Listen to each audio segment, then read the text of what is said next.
चिल्लाए कि भाई कुछ शर्म करो, यूट्यूब पर भेजो। तो मैंने उन तीनों से कहा कि भाई बेशक ने एक टीवी इंटरव्यू में कहा है।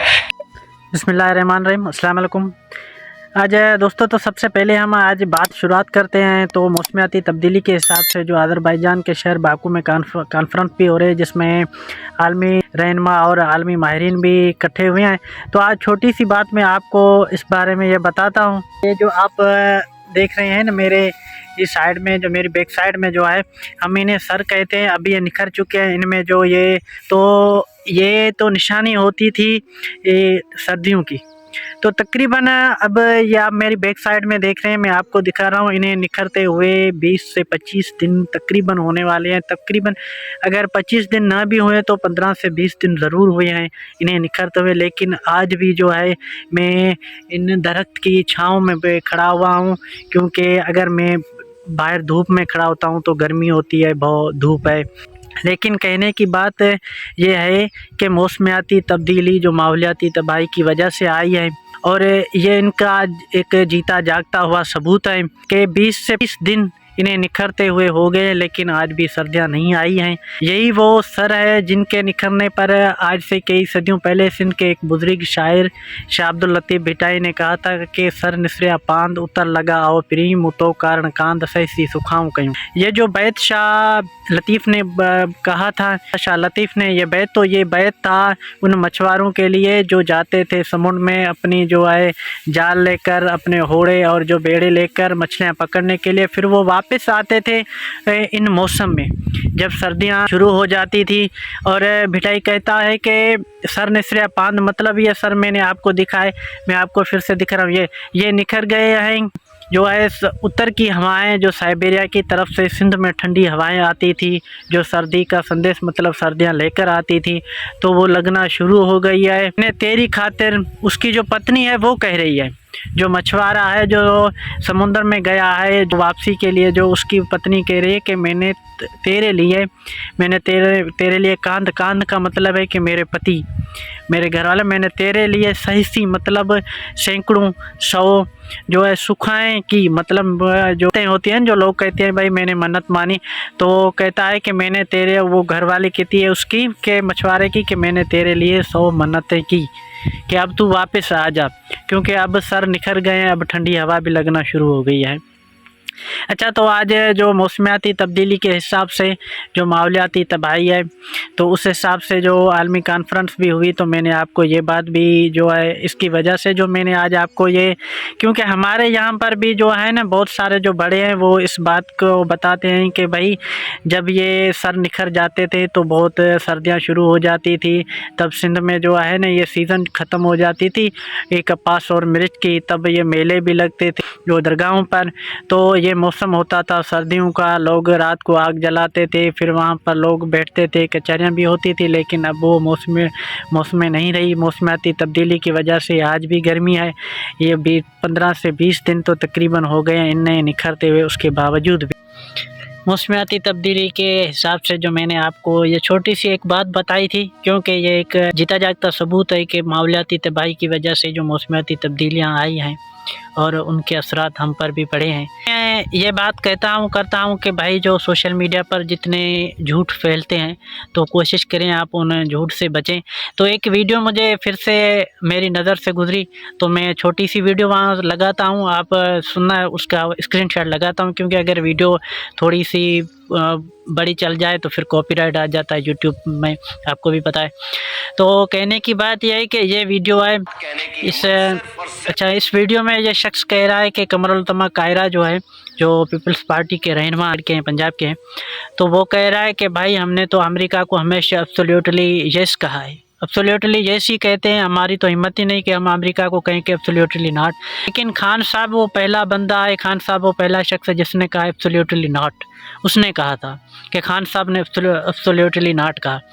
तो कहने की बात यह है कि ये वीडियो तो चल रही है, लेकिन इस वीडियो को बनाने वाला जो शख्स है, मैं पहले भी आपसे कह चुका हूँ कि सोशल मीडिया पर खान साहब के चाहने वालों की गिरफ्त बहुत मजबूत है या बहुत ज़्यादा है उसके चाहने वाले सोशल मीडिया पर। यही वजह है कि बहुत सारे लोग इस तरह की बातें घड़ते हैं और आपको बताते हैं। बस कि अब आप बताएं कि आपने कभी कमरुद्दीन कायरा का जो पीपल्स पार्टी के रहनुमा है उनका ये बयान किसी अखबार में देखा, किसी टीवी पर देखा या उसका कोई सोर्स है? नहीं है।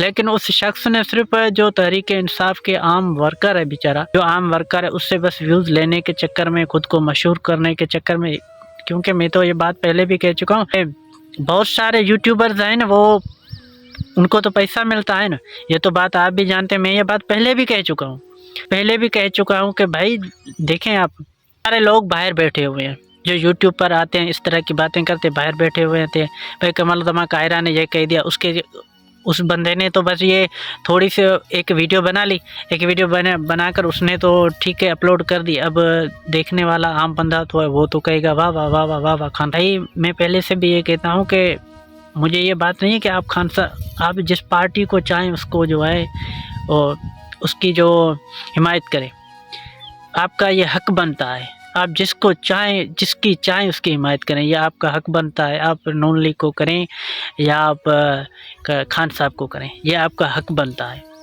ठीक है। लेकिन हम सिर्फ इतनी सी बात करते हैं, इन झूठे लोगों के बारे में कहते हैं कि यार ये जो लोग बाहर बैठे हुए हैं ना, पहले भी ये कह चुका हूँ कि यूट्यूब पर अगर पैसे ना मिले ना तो यकीन करें कि ये लोग, फिर आप देखना कि ऐसे ये लोग आपको दिखाई भी नहीं देंगे। लेकिन क्या है कि यूट्यूब से कुछ पैसे मिलते हैं, हो सकता है भाई, देखने सही बात मैं कह रहा हूँ, हो सकता है मैं खुद भी इसी वजह से आया हूँ कि भाई कुछ मेरे वीडियोस चल जाए वगैरह, हो सकता है कि भाई मेरा चैनल भी मोनेटाइज हो जाए, मुझे भी कोई पैसे मिलना शुरू हो जाए। क्योंकि बहुत सारे लोगों के अब जो है ना, यही है कि भाई यूट्यूब ने फ़िलहाल की ज़िंदगी बदल दी। वो फ़िलहाल बंदे के पास कुछ नहीं था, आज यूट्यूब से बड़ा पैसा कमाने लग गया है, वो बहुत पैसा कमा रहा है। ऐसी बातें होती है ना, यही सोच कर तो सब, अब बहुत सारे ऐसे बंदे भी हैं जिसने इस तरह की बहुत सारी वीडियोस बनाई है, झूठ पर मुबनी वीडियोस बनाई है, लेकिन वो व्यूज़ बहुत सारे लेते हैं, उनको अच्छी खासी कमाई भी हो रही है। यही वजह है, आज मैं कह रहा हूँ कि इसी शख्स ने यह वीडियो बनाई कि भाई कमरुद्दीन कायरा ने कहा था कि भाई खान साहब ने एब्सोल्युटली नाट कहा, हमारी तो वो इतनी जुर्रत ही नहीं थी, हिम्मत ही नहीं थी कि हम कभी अमेरिका को एब्सोल्युटली नाट कहते। कोई सोर्स नहीं इसकी। अच्छा, तो ये दूसरी वीडियो भी मैं आपको, देखिए ये वीडियो हमारे गांव का एक सहाफ़ी है, उसने चला दी, ये भी मैं छोटी सी लगाता हूँ उसका। तो इसमें खान साहब, भाई यकीन करें कि उस शख्स की आवाज़ ही खान साहब से नहीं मिलती, मैंने ये पहले भी जिक्र कर चुका हूँ, आवाज़ भी नहीं मिलती। लेकिन फिर भी वो शख्स जो है उसने वीडियो बना दी कि भाई केपी के लोगों से मुझे बहुत बड़ी उम्मीद थी। मतलब वो ये जो वीडियो चलाई है उन लोगों ने तो ये कह कर चलाई कि ये खान साहब की आवाज़ है, ये खान साहब की वीडियो, खान साहब कह रहा है कि भाई बाहर निकलो, ये करो, वो करो, फिलहाल करो। केपी के लोगों से मुझे बहुत बड़ी उम्मीद थी, लेकिन वो नहीं निकले, मेरी उम्मीद पर नहीं उतरे। तो खुदा को मानो यार, कम से कम फिर से मैं ये कहता हूँ कि आप जिसको सपोर्ट करें, आपकी मर्जी है, ये आपका हक बनता है। किसी को कोई हक नहीं कि किसी के ऊपर अपनी राय मढ़े कि भाई नहीं तुम्हें बस इसे ही सपोर्ट करनी है, नहीं, ये सबका हक है। लेकिन मैं कहता हूँ कि सोशल मीडिया पर झूठी प्रोपेगेंडा से, झूठ से बचे। फिर सियासी पार्टी आप जो चाहें वो चॉइस करें, हमें कोई एतराज़ नहीं, आप नून लीग को करें या तहरीक इंसाफ को करें, ये सबका अपना अपना हक है। इस तरह के एक वर्कर बने जो दलाइल के साथ बाकायदगी से मुकाबला कर सके। मैं कहता हूं कि मेरे इलाके के, मेरे गांव के 3 लड़के हैं, मैं तीनों के नाम बता देता हूं आपको। एक का नाम सजाद, ठीक, दूसरे का मंसूर, तीसरे का शाहजहान।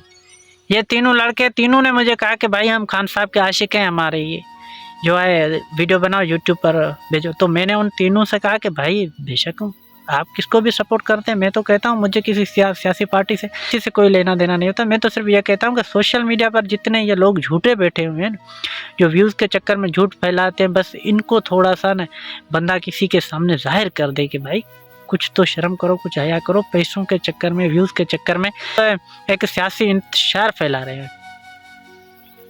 एक अंग्रेज़ लेखक की कहावत है कि सियासी इखलाकियात के बगैर कोई भी सियासी पार्टी अपनी कौम के वजूद को तबाह कर लेती है। जैसे इखलाकियात के बगैर इंसान का कोई वजूद नहीं है, इसी तरह से कोई भी इस तरह की सियासी पार्टी जो सियासी इखलाकियात के बगैर कौम का वजूद जो है वो ख़तरे में डाल देती है। तो मुझे इस बात से कोई लेना नहीं। लेकिन ये जो लोग बाहर बैठे हुए हैं भाई, ऐसी बातें घर देते। तो मैं अपने जो तीनों लड़कों का जिक्र कर रहा था अपने गांव के, तो यकीन करें कि मैंने कहा था भाई ठीक है आप सपोर्ट करें, चलो ठीक है हम वीडियो बनाते। तो मैंने उनसे कहा कि आप खान साहब की सियासी ज़िंदगी पर थोड़ी सी रोशनी डाल दें। बोला ये क्या होता है सियासी ज़िंदगी पर रोशनी डालना। अच्छा, मैंने कहा कि भाई आप खान साहब के 190 मिलियन पाउंड में एक जो केसेस जो खान साहब के ऊपर बुरी तरह से तलवार लटक रही है, सॉरी मेरी उर्दू कमज़ोर है, लटक रही है, आप उस पर थोड़ी रोशनी डाल दें। बोला हमें क्या पता ये क्या। तो अच्छा, मैंने कहा कि भाई आप खान साहब की जो गुजरी हुई हुकूमत है, खान साहब पर जो मुख्तलिफ केसेस है, या खान साहब के साथ जो, देखिए ना मैं एक बात कहता हूँ कि इलेक्शन कमीशन ने जो इंट्रा पार्टी के हिसाब से ऐसी बहुत सारी चीज़ें हैं। ये बात नहीं है कि खान साहब की पार्टी के साथ नाइंसाफ़ियाँ नहीं हुई, बेशक हुई है। लेकिन मैं कहता हूँ कि मैंने उनसे कहा कि चलो ठीक है आप उनमें से किसी एक बात पर दलाइल के साथ बात करो। तो बोला ये क्या होता है, हमें क्या पता इंट्रा पार्टी की इलेक्शन क्या होता है, इलेक्शन कमीशन ने क्या किया, हमें इन चीज़ों से कोई लेना देना नहीं है। लेकिन बस तुम हमसे ये सवाल करो कि भाई तुम्हें बिलावल भुट्टो, नवाज़ शरीफ और इमरान खान में से कौन सा जो है लीडर पसंद है, तो हम ये कहेंगे भाई खान साहब हमें पसंद है, खान साहब, क्योंकि खान साहब किसी से नहीं डरता, किसी की गर्ज नहीं निकालता। तो ये इस तरह के जो बेचारे कारकुन होते हैं ना, उनका वो सिर्फ मोबाइल पर इस तरह की फेक वीडियोस का शिकार हो जाते हैं। फिर उन्हें लगता है कि भाई अगर आजकल जितने खान साहब की सोशल मीडिया पर उनकी पार्टी की एक्टिविटी मजबूत है ना, अगर इसी तरह की एक्टिविटी नून लीग की मजबूत होती या बिलावल भुट्टो की मजबूत होती, तो बहुत सारे सैकड़ों या के हज़ारों लाखों लोग आपको इस तरह के मिल जाते कि वो बिलावल करते रहते कि भाई बिलावल जैसा लीडर ही नहीं। क्योंकि आजकल तकरीबन हर हाथ में मोबाइल है। लोग जो हैं वो बस यही देखते हैं कि भाई मोबाइल पर जो मुसलसल ये कहते हैं ना कि अगर कोई बंदा एक ही चीज़ मुसलसल देखे तो उसे झूठ भी सच लगने लगता है। तो ये बात सिर्फ इतनी सी है, आप किसी की भी हिमायत करें, हमें कोई लेना देना नहीं है। लेकिन हम दिल से इज़्ज़त करते हैं तमाम सियासी वर्करों की, तमाम सियासी लीडरान की, कि हमें किसी से कोई नफ़रत नहीं है, ज़ाती तौर पे किसी से नफ़रत नहीं है। लेकिन सिर्फ मैं सोशल मीडिया पर पैसों के लिए या सोशल मीडिया पर मशहूर होने के चक्कर में इस तरह के झूठ फैलाने वाले लोगों को जो है ना, मेरा दिल करता है कि भाई कभी कभी बंदा इनको थोड़ा सा शर्म दिलाए कि भाई कुछ शर्म करो।